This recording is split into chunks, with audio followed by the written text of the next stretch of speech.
এই দুনিয়ার জীবনটা চিরস্থায়ী নয়, চিরস্থায়ী না, এটা ক্ষণস্থায়ী। তার মানে এই দুনিয়াটা আমার মুখ্য উদ্দেশ্য নয়। আমি দুনিয়ার মধ্যে চলাফেরা করব, মুসাফির। আমার প্রয়োজন আছে বিয়ে শাদী করবেন, চাকরির প্রয়োজন চাকরি করবেন, ব্যবসার প্রয়োজন ব্যবসা করবেন, আপনার রাজনীতি করার প্রয়োজন আছে আপনি করবেন, সবকিছু চলবে। কিন্তু এইগুলো আমাদের দুনিয়ার মুখ্য উদ্দেশ্য নয়। এগুলো হচ্ছে আমাদের দুনিয়াকে চালিয়ে নেওয়ার উপকরণ, মাধ্যম মাত্র। কখনোই এই নেশার মধ্যে আমরা ডুবে যাব না। ডুবে যাব আল্লাহকে ভুলে গিয়ে দুনিয়ায় কখনো ডুবে যাব না। এটা আমার দ্বিতীয় কাজ। 3 নম্বর কাজ, আমাদের লক্ষ্য স্থির করতে হবে। দুটো লক্ষ্য আমাদের, এক, ভালো করে শোনেন, দুটো লক্ষ্য আমাদের, এক ইহকালীন লক্ষ্য, 2 পরকালীন লক্ষ্য। আল্লাহ রাব্বুল আলামিন আমাদের সবাইকে এই দুনিয়াতে পাঠিয়েছেন একটা বিশেষ উদ্দেশ্যে। আমাদেরকে কি আল্লাহ পাক খেলার ছলে সৃষ্টি করেছে, না কোনো উদ্দেশ্য আছে? উদ্দেশ্যটা আল্লাহ পাক বলেছেন সূরাতুজ যারিয়াত এর 56 নম্বর আয়াতে। কোন সূরা, কত নম্বর আয়াত? আল্লাহ পাক বলছেন আউযু বিল্লাহি মিনাশ শাইতানির রাজিম, বিসমিল্লাহির রহমানির রহিম। আল্লাহ পাক বলছেন ওয়ামা খালাকতুল জিন্না ওয়াল ইনসা ইল্লা লিয়াবুদুন। আল্লাহ রাব্বুল আলামিন বলছেন, আল্লাহ পাক কি কথা বলেন? বলেন না? অনেকে বলছেন না, আল্লাহ পাক কথা বলেন না। কোরআন কার বাণী? আকিদা পরিষ্কার করেন। কোরআন কি আল্লাহর মাখলুক না আল্লাহর কালাম? মাখলুক মানে কি? সৃষ্টি। আমরা মাখলুক কিনা? জি। কোরআনও কি আমাদের মতোই মাখলুক, নাকি কোরআন আল্লাহর কালাম? কালাম শব্দের অর্থ কি?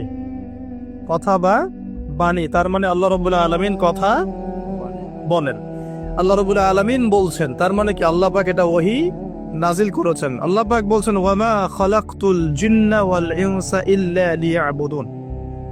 আল্লাহ বলছেন আমি জিন আর মানব জাতিকে শুধুমাত্র আমার ইবাদত করার জন্যই সৃষ্টি করেছি, অন্য কোনো কারণে সৃষ্টি করি নাই। এখানে 2টা শ্রেণী পাওয়া গেল, একটা হচ্ছে জিন জাতি, একটা কে? মানব জাতি। জিন জাতিকে আমরা দেখতে পারি, দেখেছেন কখনো জিন? দেখেন নাই। কিন্তু আমাদের সমাজে অসংখ্য জিনগ্রস্ত মানুষ ঘুরে বেড়াচ্ছে। আমি বলি, ঢাকা শহরে যে মেয়েগুলো চলাফেরা করে শপিং মলে, রাস্তাঘাটে, এখানে ওখানে, এদের একটা ভালো অংশ কিন্তু জিনগ্রস্ত, জিন ধরা। এটা হয়তো বলবেন কেমন করে এটা বলতে পারেন? হ্যাঁ, আল্লাহর নূর যাদের মধ্যে আছে তারা বলতে পারে।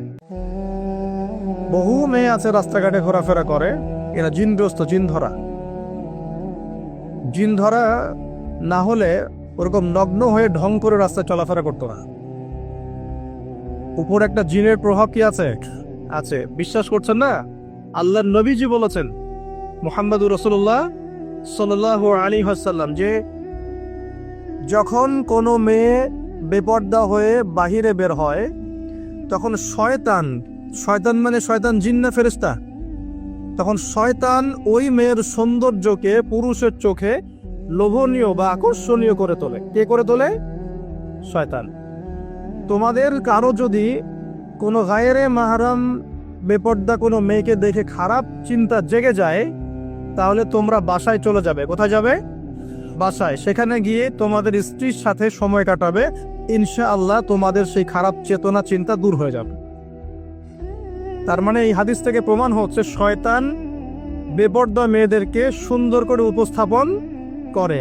জিন ধরা মেয়ে আছে সমাজে, এবং কোন কোন ক্ষেত্রে এখন ছেলেদেরকেও জিন ধরছে না? মাঝে মাঝে দেখবেন যে এই শীতকালে কিছু কনসার্ট হয়, দেখেছেন? কনসার্ট হয়, ফ্যাশন শোজ হয়, আরো অনেক ধরনের প্রোগ্রাম হয়। এগুলোকে নাম দিয়েছে মানুষ সংস্কৃতি। কি নাম দিয়েছে?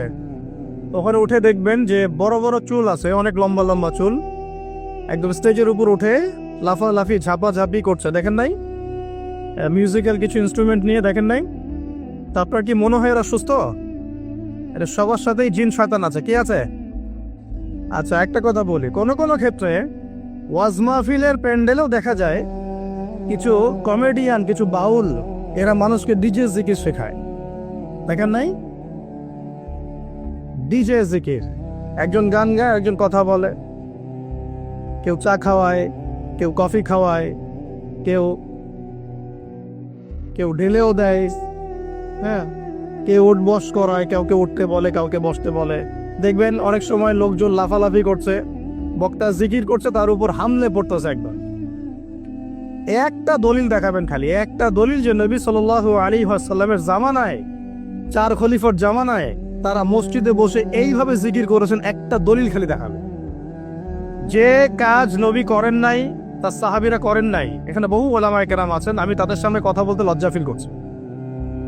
যত হাদিস আপনি ঘাটবেন, আমি তো সব হাদিস পড়ে শেষ করতে পারি নাই, স্বীকার করছি, কিন্তু নবীর যুগে এবং 4 খলিফার যুগে কোনোদিনও এইভাবে জিকির আজগার হয়েছে একটা দলিল আপনি খুঁজে বের করতে পারবেন না ইনশাআল্লাহ। অথচ দিব্যি এগুলো আমাদের সমাজে চলছে না? আর আমরা দুইটা খারাপ চরিত্র ধারণ করি, বাঙালি আমরা যারা, মন খারাপ করে না, আমরা দুইটা খারাপ চরিত্রের অধিকারী আছে। এক, আমরা খুব ট্রল প্রিয় জাতি, ট্রল করতে খুব মজা লাগে। হ্যাঁ, মনে হয় যেটা করে আমি একদম বাংলাদেশে কি বলবো, দিন একদম কায়েম করে ফেলছে একদম। হ্যাঁ, ট্রল পাগল, ট্রল প্রিয় জাতি আমরা একটা। আরেকটা হচ্ছে আমরা ইস্যু পাগল জাতি। ইস্যু, একটা ইস্যু আসবে, খুব লাভঝাপ চলবে কয়দিন, ইস্যু শেষ, আবার লাভঝাপ বলতে শেষ। বিদেশিরা বলে যে এটা আমাদের শিক্ষার ব্যাপার আছে। কারণ নিজের মধ্যে ত্রুটি থাকলে তো সলভ করতে হবে কিনা, নিজের মধ্যে ত্রুটি থাকলে সলভ করতে হবে না। তারা বলে যে আমাদের মাথা নাকি ওই যে বাক্সে বন্দি মাছের মতো। বাক্সে বন্দি মাছ দেখেছেন? এই যে অ্যাকুরিয়ামের মধ্যে যে মাছগুলো চলাফেরা করে, এদের স্মৃতিশক্তি খুব দুর্বল হয়। ওই ছোট্ট জায়গাটুকু ওদের কাছে মনে হয় বিশাল সমুদ্রের মতো। কথা বুঝতে পারছেন না? ওই ছোট্ট বদ্ধ জায়গাটাই ওদের কাছে মনে হয় কি বিশাল বিশাল একটা জায়গা। ওরা খুব স্বল্প স্মৃতির অধিকারী, একটু কিছুক্ষণ পরে স্মৃতিটা নষ্ট হয়ে যায়, তাই আগে কি হয়েছে ওরা ভুলে যায়। এই স্বভাবটা এখন আমাদের মধ্যে চলে আসছে না? আমরা ইস্যু পাগল হচ্ছি না দিন দিন। করণীয় কি? খুব ভালো কথা বলেছে। করণীয় হচ্ছে টিকটক বানাতে হবে, নাকি ফেসবুকিং করতে হবে। এই ফেসবুকের কন্টেন্ট বানাতে বানাতে দুটো কাজ করেছেন, আমি নগদ দেখাচ্ছি। দুটো কাজ করেছেন। একজন কমেডিয়ানকে আলেম বানিয়ে দিয়েছেন আপনারা ট্রল করতে করতেই। একটা হচ্ছে আরেকজন গায়ক অভিনেতাকে এমপি বানাচ্ছিলেন কয়দিন আগে। গান গেত, অভিনয় করত, মেয়েদেরকে নিয়ে নাচতো। হ্যাঁ, নিজেই গান লিখে নিজেই সুর করে, সুরের সারেগামা পা কিছুই নাই, ঠিক আছে। ও নিজেই না, আমার গান আমি গাবো, কেউ শুনলে শুনুক, না শুনলে না। একবার প্রশাসন ধরলো, রবীন্দ্রসঙ্গীত চেঞ্জ করেছে কেন, আবার ইত্যাদি। মানে তাকে নিয়ে এখন বিবিসিতেও কথা হচ্ছে। সুবহানাল্লাহ। মানে এখন বড় বড় পলিটিশিয়ানরাও তাদের মূল্যবান সময় এসব পিছনে নষ্ট করতেছে। হ্যাঁ, এটাও একটা ইস্যু। মানে এই যে ট্রল করতে করতে করতে করতে এখন আপনি তাকে কয়দিন আগে এমপি বানাচ্ছিলেন। এটা কিসের কারণে হচ্ছে? আমাদের এই ট্রল পাগল মানসিকতার কারণে হয়েছে। আরেকজনকে কমেডিয়ান, মানুষ ওকে দেখে মজা পেত, যে মন টন খারাপ, কেউ বলতো ভাই মন টন খারাপ, ও একটু ওর লেকচার শুনে মনটা ভালো হবে, এইভাবে আর কি দেখতো মানুষ, এইভাবে ট্রিট করতো। আস্তে আস্তে আস্তে আস্তে এখন সে দেখা যায় বড় বড় আলেমদের বিরুদ্ধে কথা বলতেছে। খেয়াল করে দেখেন নাই? এটা আমরা করেছি। আমাদের এই দুইটা স্বভাবকে আগে বিসর্জন দিতে হবে। এক, আমরা ট্রল পাগল জাতি হব না, ওয়াদা করেন। ট্রল করার মধ্যে কোনো রকম সার্থকতার কিছু নাই। যেটা খারাপ সেটাকে প্রতিহত করতে হবে, যেটা খারাপ সেটাকে প্রতিহত করতে হবে। আর 2 নাম্বার, যেটা ভালো তাকে উৎসাহ দিয়ে এগিয়ে নিতে হবে ইনশাআল্লাহ। আমরা সব সময় সত্যের পক্ষে থাকবো ইনশাআল্লাহ, আর সব সময় মিথ্যার বিপক্ষে থাকবো ইনশাআল্লাহ। যে কেউ যত বড় আলেম, মুফতি, মুহাদ্দিস, বক্তা, দায়ী যেই হোক না কেন, তার কোনো কথা যদি কোরআন সুন্নাহর বাইরে যায়, কোশ্চিন কালেও সে কথা গ্রহণ করবেন না। সিম্পল। সেটা আমি হই আর যেই হোক না কেন। আর যে কোনো ব্যক্তি, সে যেই হোক না কেন, তার কথা যদি কোরআন সুন্নাহর সাথে মিলে যায়, অবশ্যই সেটা গ্রহণ করবেন ইনশাআল্লাহ, সে যেই হোক না কেন। এখন আমরা যদি আমাদের দৃষ্টিভঙ্গিকে শক্ত করতে না পারি, সামনের দিনগুলো কিন্তু আমাদের জন্য খারাপ হবে। বিশ্বাস করেন, দিন কিন্তু দিন দিন খারাপ হচ্ছে। আমি আসছি ওইদিকে ইনশাআল্লাহ। এই ট্রল পাগল মানসিকতাকে ত্যাগ করতে হবে, আল্লাহ একটা তৌফিক দান করবেন। আর 2 নাম্বার হচ্ছে এই ইস্যু পাগল জাতি হব না। ইস্যু পাগল জাতি হব কেন? আমাদের একটা গন্তব্য, লক্ষ্য থাকবে। আমাদের লক্ষ্য কি? আল্লাহ বলেছেন এই আয়াতে, আমাদের লক্ষ্য হচ্ছে আল্লাহ পাক আমাকে সৃষ্টি করেছেন এই পৃথিবীতে আল্লাহর ইবাদত করার জন্য। কিসের জন্য? এটা 1 নম্বর ডিউটি আমার, এটা আমার লক্ষ্য, আমার কাজ পৃথিবীতে। 2, আল্লাহ পাক বলেছেন যে এই দুনিয়ার জীবনটা চিরস্থায়ী নয়, চিরস্থায়ী না, এটা ক্ষণস্থায়ী। তার মানে এই দুনিয়াটা আমার মুখ্য উদ্দেশ্য নয়। আমি দুনিয়ার মধ্যে চলাফেরা করব মুসাফির, আমার প্রয়োজন আছে বিয়ে শাদী করবেন, চাকরির প্রয়োজন চাকরি করবেন, ব্যবসার প্রয়োজন ব্যবসা করবেন, আপনার রাজনীতি করার প্রয়োজন আছে আপনি করবেন, সব কিছু চলবে, কিন্তু এইগুলো আমাদের দুনিয়ার মুখ্য উদ্দেশ্য নয়। এগুলো হচ্ছে আমাদের দুনিয়াকে চালিয়ে নেওয়ার উপকরণ, মাধ্যম মাত্র। কখনোই এই নেশার মধ্যে আমরা ডুবে যাব না। ডুবে যাব, আল্লাহকে ভুলে গিয়ে দুনিয়ায় কখনো ডুবে যাব না। এটা আমার দ্বিতীয় কাজ।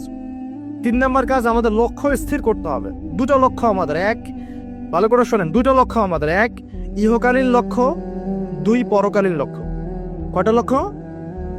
1 ইহকালের লক্ষ্য, 2 পরকালের। ইহকালের লক্ষ্য কি? আল্লাহ পাক বলছেন সূরা সফের মধ্যে, সফ মানে শাড়ি, সূরা সফটা পড়ে দেখবেন বাসায় গিয়ে আজকে। আল্লাহ পাক বলছেন হুয়াল্লাযী আরসালা রাসূলাহু বিল হুদা ওয়া দীনিল হক লিইয়ুযহিরাহু আলা দ্বীনি কুল্লি।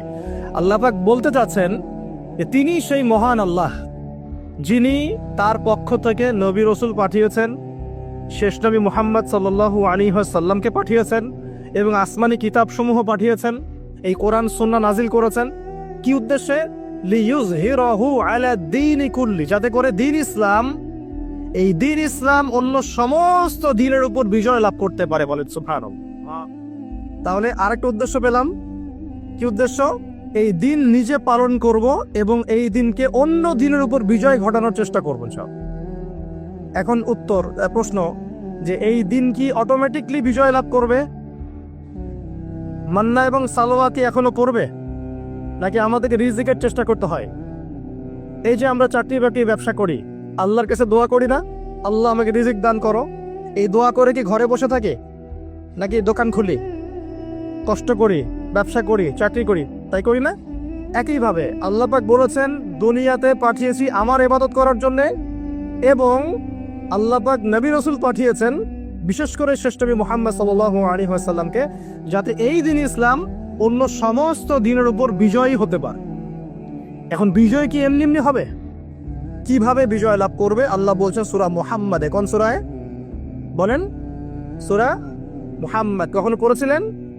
কেউ বলতে পারবেন আল কোরআনুল কারীমে আমাদের নবী মুহাম্মদ সাল্লাল্লাহু আলাইহি ওয়াসাল্লামের নাম কতবার আছে? কতবার? 4 বার। কয়বার? তাও কাছাকাছি গিয়েছে, আলহামদুলিল্লাহ, শুকরিয়া। তো প্রিয় ভাই, সূরা মুহাম্মাদের মধ্যে আল্লাহ পাক বলছেন কিভাবে বিজয় লাভ করবে, কিভাবে বিজয় লাভ করবে। আল্লাহ পাক বলছেন খুব ছোট্ট করে, ইন তানসুরুল্লাহা ইয়ানসুরকুম ওয়া ইউসাব্বিত আকদামাকুম। আল্লাহ বলছেন তোমরা সবাই, মানে উম্মত মুহাম্মাদী, তোমরা যদি আল্লাহকে সাহায্য করো, আল্লাহ তোমাদেরকে সাহায্য করবে। শুধু তাই না, ওয়া ইউসাব্বিত আকদামাকুম, তোমাদের পা পদযুগলকে আল্লাহ পাক দৃঢ় করে রাখবেন, পিছলে যাবে না ইনশাআল্লাহ। আরো বলছেন আল্লাহ পাক ওয়া ইন তাতাওয়াল্লাউ, যদি আমাকে সাহায্য না করে, দিনকে সাহায্য না করে তোমরা পৃষ্ঠপ্রদর্শন করো। পৃষ্ঠপ্রদর্শন বুঝি তো, মানে দিনের পরও না করে তোমরা তোমাদের মতো চলো, দিনের প্রতি কোনো মায়া মহব্বত নাই, দিন প্রতিষ্ঠার কোনো ফিকির নাই। আল্লাহ বলছেন ওয়া ইন তাতাওয়াল্লাউ, তোমরা যদি মুখ ফিরিয়ে নাও, ইয়াস্তাবদিল কওমান গায়রাকুম, আল্লাহ পাক অন্য কওমকে হেদায়েত দিয়ে তোমাদের জায়গায় নিয়ে আসবেন, সুম্মা লা ইয়াকুনু আমসালাকুম, এরা তোমাদের মতো অপদার্থ হবে না। কে বলেছেন? আল্লাহ পাক। তাহলে আমাদের দায়িত্ব পেয়ে গেলাম। 1 নাম্বার কাজ হচ্ছে এই দুনিয়াতে এসেছি আল্লাহ পাকের ইবাদত করার জন্য, শেষ। এখন ইবাদত বলতে শুধু নামাজ রোজা হজ জাকাতি নয়, বরং জীবনের প্রতিটা কাজই কি ইবাদত, যদি সেই কাজটা নবী সাল্লাল্লাহু আলাইহি ওয়াসাল্লামের সুন্নত মতো হয়। বলেন সুবহানাল্লাহ। প্রতিটা কাজ। এই যে এমনকি স্ত্রী সহবাস করাও, স্ত্রী সহবাস মানুষ কেন করে?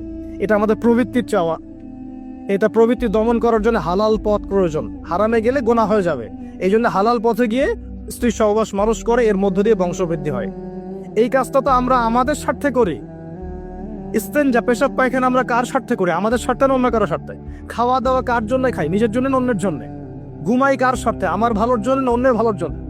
এই যতগুলো কাজ আমরা করি, ঘুম, খাওয়া, ওঠা, বসা, চলা ফেরা, স্ত্রী সহবাস, পেশাব পায়খানা, ব্যবসা বাণিজ্য, চাকরি বাকরি, রাজনীতি, অর্থনীতি, সবকিছু, প্রতিটা কাজকেই ইবাদত হিসেবে গণ্য করা যাবে যদি সেই কাজটা রাসূলুল্লাহ সাল্লাল্লাহু আলাইহি ওয়াসাল্লামের সুন্নত মতো হয়। বাস পারা যাবে না ইনশাআল্লাহ। একটু নিয়াতটা পরিবর্তন করে কাজের পদ্ধতি চেঞ্জ করলেই ইবাদত হয়ে যাও। বাসায় গিয়ে যদি ঘুমান, একদম খাপাস করে লাইটটা অফ করলেন আর এই যে মোবাইল টিপতে টিপতে ঘুম দিলেন, এই ঘুমে কোনো নেকি নাই। কি আছে? কোনো নেকি নাই, কিন্তু এখানে রেস্ট নেওয়া হবে। আর রেস্ট নেওয়া, ওই ঘুমের মধ্যে শয়তান এসে চেপে ধরবে, ধরে না শয়তান চেপে ধরবে।